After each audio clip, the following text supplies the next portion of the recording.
இது சாதாரண பாட்டு இல்லைங்க. இது வந்து பண்பாட்டு பாட்டு. இது வந்து கடவுள் ஆன்மீகம் என்றால் என்னவென்பதை எல்லோருக்கும் எல்லா மதத்தினருக்கும் தெரிவிக்கக்கூடிய அற்புதமான பாட்டு. தமிழ் சினிமா வரலாற்றில் மிகச்சிறந்த பாடல்கள்னு சில பாடல்களை சொல்லலாங்க. அதாவது இது பாட்டு இல்லை, இது பாடம்.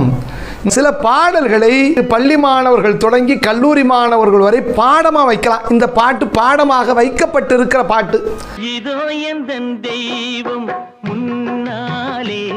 இந்த பாட்டு எழுதுறது யார் தெரியுமா? தன்னுடைய வசீகர தமிழால் 5 தலைமுறைகளை ஆக்கிரமித்த காவிய கவிஞர், வாலிப கவிஞர் வாலியின் பாட்டு. 1971ஆம் ஆண்டு இயக்குனர் ஏசி திருலோகசந்தர் அவர்களின் இயக்கத்தில் மெல்லிசை மன்னர்களின் இசையில் வெளிவந்த படம் பாபு. இந்த படம் ஓடையில் நின்று என்கிற ஒரு மலையாள படத்திலிருந்து எடுக்கப்பட்ட ரீமேக் செய்யப்பட்ட படங்க. அந்த படத்தில் இடம்பெற்ற ஒரு பாடல். நடிகர் திலகம் சிவாஜி கணேசன் அவர்கள் கை ரிக்ஷா இழுக்கக்கூடிய ஒரு தொழிலாளியாக நடித்த படம். இந்த படத்தில் கடைசி காட்சியில் வயதான அப்படி உடம்பெல்லாம் சுருங்கி முகமெல்லாம் சுருங்கி வறண்டு போன ஒரு நோயாளியான கதாபாத்திரத்தில் சிவாஜி கணேசன் நடித்திருப்பாருங்க. பாலாஜி அவர்கள் தான் சொல்லுவார், நானும் நடிகர் திலகமும் போயிட்டு இருந்தேன். அப்போ ஒரு நோயாளியை பார்த்தோம் ரோட்டோரத்தில். அவர் பார்த்துக்கிட்டே இருந்தார். நானும் பார்த்தேன், அவர் நடிகர் திலகமும் பார்த்தாரு. அவர் அப்படியே மனதில் இருத்தி இந்த வீடியோ மெமரின்னு சொல்லுவாங்கள்ல, உலகத்திலேயே சிவாஜி கணேசன் போல தான் பார்த்த மனிதர்களின் அந்த குணாதிசயங்களை தன் நடிப்பில் வெளிப்படுத்திய கலைஞன் யாருமே இருக்க மாட்டாங்க.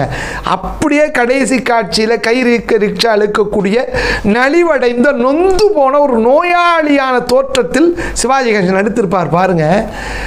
சிவாஜி கணேசனை வைத்து அதிக திரைப்படங்களை இயக்கிய கிட்டத்தட்ட 20 படங்களை சிவாஜி கணேசனை வைத்து ஏசி திருலோகச்சந்தர் அவர்கள் இயக்கியுள்ளார். இந்த படத்தில் இடம்பெற்ற இந்த பாட்டு, இந்த பாட்டு கண்ணதாசன் வந்து ஒரு பாட்டு எழுதியிருப்பார், தெய்வம் இருப்பது எங்கே என்று ஒரு பாட்டு எழுதியிருப்பார்.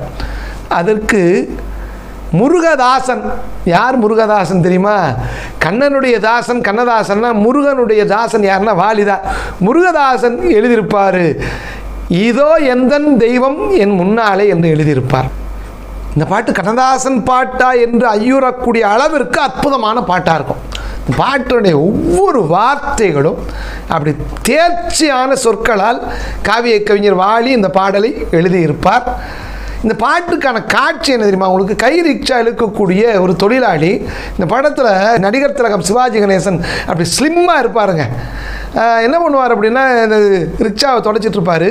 சின்ன குழந்தையாக நடிகை ஸ்ரீதேவி நடிச்சிருப்பாங்க. ஸ்ரீதேவி என்ன பண்ணுவாங்கன்னா, இவருக்கு அந்த ரிக்ஷாவை தொடச்சிட்டு இருக்கும்போது ஸ்ரீதேவி கையில் ஒரு அகல் விளக்கோடு வந்துட்டுருப்பாங்க.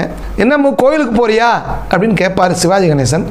ஆமாம் கோவிலுக்கு தான் போகிறேன் அப்படின்னு சொல்லிட்டு சிவாஜி கணேசன் அப்படி திரும்பி தொடச்சிட்டு இருக்கும்போது அந்த அகல் விளக்கை சிவாஜி கணேசனுடைய காலில் வச்சு காலை தொட்டு கும்பிட்டோன்னு பதறி போவார் சிவாஜி.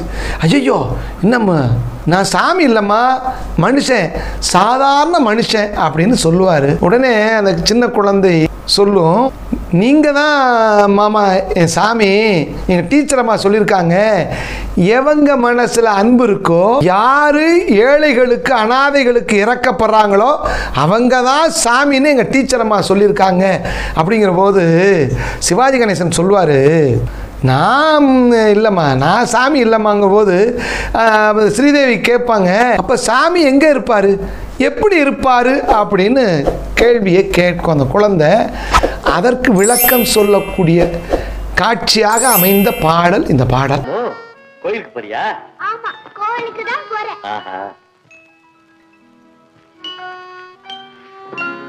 ஐயோ அம்மா, என்னம்மா இது? நான் சாமி இல்லம்மா, மனுஷன், சாதாரண மனுஷன். இல்ல, நீங்க தான் சாமி. எங்க டீச்சர் அம்மா சொன்னாங்க, எவங்க மனசுல அன்பு இருக்குதோ, எவங்க ஏழைங்க கிட்ட இருக்க வைக்கிறாங்களோ அவங்க தான் சாமின்னாங்க. அப்ப நீங்க தானே சாமி? நான் சாமி இல்லம்மா, நான் சாமி இல்ல. சாமி எங்க இருப்பாரு? அவர் எப்படி இருப்பாரு? இந்த பாடல்ல கம்பீர குரலோன் டி.எம். சௌந்தரராஜன் அவர்கள் அது குரலாளர் நடித்திருப்பாருங்க. எம்ஜிஆருக்கு எப்படி பாடணும், சிவாஜிக்கு எப்படி பாடணும் என்கிற வித்தையை தெரிந்து வைத்து திரையுலகத்தில் கொடி கட்டி பறந்தவர் டி.எம். சௌந்தரராஜன் அவர்கள்.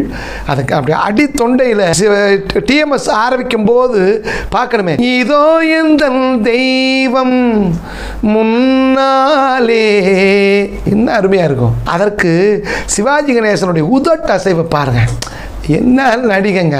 அந்த பாட்டு வரிகளை பாருங்க. இதோ எந்த தெய்வம் முன்னாலே நான் ஒரே ஒரு புன்னகையில் கண்டேன். இதுதான் தெய்வம்னு சொல்லிட்டு அதுக்கு என்ன சாட்சி, எப்படி கண்டுபிடிச்ச இதுதான் தெய்வம்னு? இல்லை, அந்த சிறுமியினுடைய ஒரு புன்னகையில் நான் கண்டுபிடிச்சிட்டேன். அந்த புன்னகை ஒன்று போதுமே அப்படிங்கிற போது அந்த குழந்தையாக இருக்கக்கூடிய ஸ்ரீதேவியினுடைய சிரிப்பை பார்க்கணுமே. உண்மையிலே அந்த குழந்தைகளின் சிரிப்பில் தான் இறைவன் வாழ்கிறான் என்கிற அற்புதமான உணர்வை சொல்லக்கூடிய பாட்டு. அடுத்த வரி பாருங்க, எங்க கடவுள் இருக்கான்? பாசமுள்ள பார்வையிலே கடவுள் வாழ்கிறார், அவன் கருணை கொண்ட நெஞ்சினிலே கோவில் கொள்கிறான். அவன் கருணையுள்ள நெஞ்சினிலே கோயில் கொள்கிறான். பாசமுள்ள பார்வையிலே கடவுள் வாழ்கிறான், அவன் கருணையுள்ள நெஞ்சினிலே கோவில் கொள்கிறான். கடவுள் எங்க இருக்கான்னு சொல்லக்கூடிய பல்லவி. அடுத்து ஒரு 3 சரணம் வரும் பாருங்க. எது தெரியுமா கடவுள்? கடவுள் இயற்கையாக இருக்கிறான் என்பதை சொல்லக்கூடிய முதல் சரணம். இந்த பாட்டு ஒவ்வொரு வரியையும் பாருங்களேன். அவன் பூவிரியும் சோலையிலே மணப்பான். இறைவன் வாசம் எப்படி தெரியுமா இருக்கும்? பூ விரியக்கூடிய சோலையிலே இறைவனுடைய தரிசனத்தை நாம் காணலாம். அவனுடைய குரலை கேட்கணுமா? இசை பூங்குயிலின் தேன்குரலில் இருப்பான். பூங்குயில் கத்தக்கூடிய பூங்குயிலுடைய அந்த ஓசையை கேளுங்கள், அதுல இறைவனுடைய ஒளியை நாம் காணலாம்னு சொல்லியிருப்பார். குளிர் மேகமென தாகத்தையே தணிப்பான்.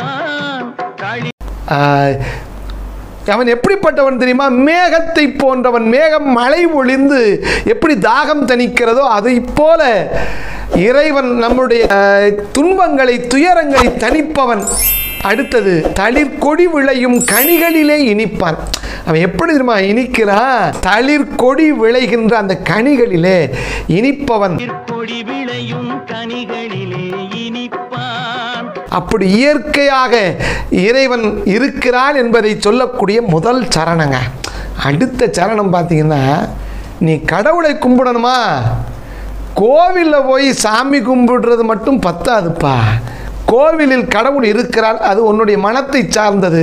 நீ உண்மையான கடவுள் வழிபாடு என்ன தெரியுமா? ஒவ்வொருவர் மனசில் எழுத வேண்டிய வரிங்க. பல நூல் படித்து நீ அறியும் கல்வி, அறிவொன்றே தெய்வம்னு பாரதி சொல்லுவான்ல. பொது நலம் நினைத்து நீ வழங்கும் செல்வம். இங்கெங்கெல்லாம் இறைவன் இருக்கிறான் தெரியுமா? பல நூல்களை நீ படித்து நீ அறியக்கூடிய கல்வி இருக்க, அதுல பொது நலம் நினைத்து சுயநலத்துக்காக தரதில் இல்லை, பொது நலத்திற்காக நீ வழங்கக்கூடிய செல்வம் இருக்க. பிறர் உயர்வினிலே உனக்கு இருக்கும் இன்பம். என்ன வரீங்க? பிறர் உயர்வினிலே உனக்கு இருக்கும் இன்பம். பிறரை உயர்த்தி நீ இன்பம் காண்கிறாய். இவை அனைத்திலுமே இருப்பதுதான் தெய்வம். கோவிலில் மட்டும் சாமி இல்லடா. எங்கே இருக்கு? நீ படிக்கக்கூடிய கல்வியிலே, பொது நலம் நினைத்து நீ வழங்கக்கூடிய செல்வத்திலே, பிறருடைய உயர்விலே நீ அடையக்கூடிய மகிழ்ச்சியிலே கடவுள் வாழ்கிறான். இதை விட என்னங்க சொல்ல முடியும்? பாசமுள்ள பார்வையிலே கடவுள் வாழ்கிறான், அவன் கருணை கொண்ட நெஞ்சினிலே கோவில் கொள்கிறான். இது சாதாரண பாட்டு இல்லைங்க, இது வந்து பண்பாட்டு பாட்டு. இது வந்து கடவுள் ஆன்மீகம் என்றால் என்னவென்பதை எல்லோருக்கும், எல்லா மதத்தினருக்கும் தெரிவிக்கக்கூடிய அற்புதமான பாட்டு. இந்த கடைசி சரணம் இருக்க, ஏழையின் சிரிப்பில் இறைவனை காணலாம்னு பேரறிஞர் அண்ணா சொன்னார். திருமூலர் சொன்னார்ல, படமாட கோவில் பகவர் கொன்றியில் நடமாடும் கோயில் நம்பர்கங்கு ஆகா. நடமாடும் கோயில் நம்பர் கொன்றியில் படமாடும் கோவில் பகவர்காதாம் என்பார். கோவில் இருக்கக்கூடிய சாமி சிலைகளுக்கு நீ ஒன்றை அளித்தால் அது நடமாடும் கோவிலாக இருக்கக்கூடிய மனிதனுக்கு வந்து சேராது. எவ்வளவு நுட்பமான புரட்சியான வார்த்தைகளை திருமூலர் சொல்லியிருக்கிறார். படம் ஆடும் கோவில் என்று கோவிலை சொல்லியிருக்கிறார். மனிதர்கள், ஏழை மனிதன் எப்படி தெரியுமா? நடமாடும் கோவில். பசியோடு இருப்பவனுக்கு ஒன்றை செய்தால் அதுதான்டா உண்மையான இறைவன் வழிபாடு. அதைத்தான் சிவனும் இயேசுவும் அல்லாவும் விரும்புகிறார்கள். எல்லா வேதமும் அதைத்தனையா சொல்லுது. அன்பே சிவம் என்று திருமூலர் சொல்றார்ல, இந்த செய்தியை அப்படியே எல்லாருக்கும் புரிகிற மாதிரி திரைப்பாட்டில் கொடுத்துருப்பார் பாருங்க காவிய கவிஞர் வாலி. தன் வியர்வையிலும் உழைப்பினிலும் வாழ்வை கண்டு தொழில் புரிந்து உயிர் வளர்க்கும் ஏழை அவன் இதழ் மலரும் சிரிப்பொழியை கேட்டேன், அந்த சிரிப்பினிலே இறைவனை நான் பார்த்தேன். என்ன ஏழையின் சிரிப்பில்தான் நீ ஏழை துன்பப்படக்கூடிய ஏழைக்கு ஒன்றை கொடுத்து அதை ஏற்றுக்கொண்டு அவன் மகிழ்கிறான் அல்லவா, அவன் உதடுகள் சிரிப்பை உதிர்க்கின்றன அல்லவா, அந்த சிரிப்பில் இறைவன் இருக்கிறான்டா. இதை விட எப்படிங்க சொல்லணும்? பாசமுள்ள பார்வையிலே கடவுள் வாழ்கிறான், அவன் கருணை கொண்ட நெஞ்சினிலே கோவில் கொள்கிறான் என்கிற பாட்டு இருக்க. இந்த பாடலை பற்றி காவிய கவிஞர் வாலி சொன்ன ஒரு செய்தி, என்னுடைய மார்க்கெட் டல்லாக இருந்தபோது எனக்கே ஒரு புத்துணர்ச்சியை மறுமலர்ச்சியை தந்த பாடல் இந்த பாடல் என்று சொல்லியிருக்கிறார். இது காவிய கவிஞர் வாலிக்கு மட்டும் புத்துணர்ச்சியை தந்த பாடல் அல்ல, தமிழ் திரை உலகத்திற்கே புத்துணர்ச்சியை தந்த பாடல். நடிகர் திலகம் சிவாஜி கணேசனுடைய இயல்பான நடிப்பு, அந்த சின்ன குழந்தை ஸ்ரீதேவியினுடைய அந்த சிரிப்பு, அந்த காவிய கவிஞர் வாலியின் வரிகள் ரொம்ப அற்புதமானவைங்க. இதே பாட்டை இந்த ஸ்ரீதேவி பெரிய பொண்ணாக மாறி அப்போதான் சிவாஜி கணேசன் வயதான தோற்றத்தில் முகச் சுருக்கங்களுடன் ஒரு நோயாளியை போல அந்த தகரப்பட்டியை தூக்கிட்டு வருவார். அப்போ இந்த பாட்டை பெரிய பெண்ணாக வளர்ந்த அந்த பெண் பாடுவதைப் போல காட்சி வைத்திருப்பார்கள்.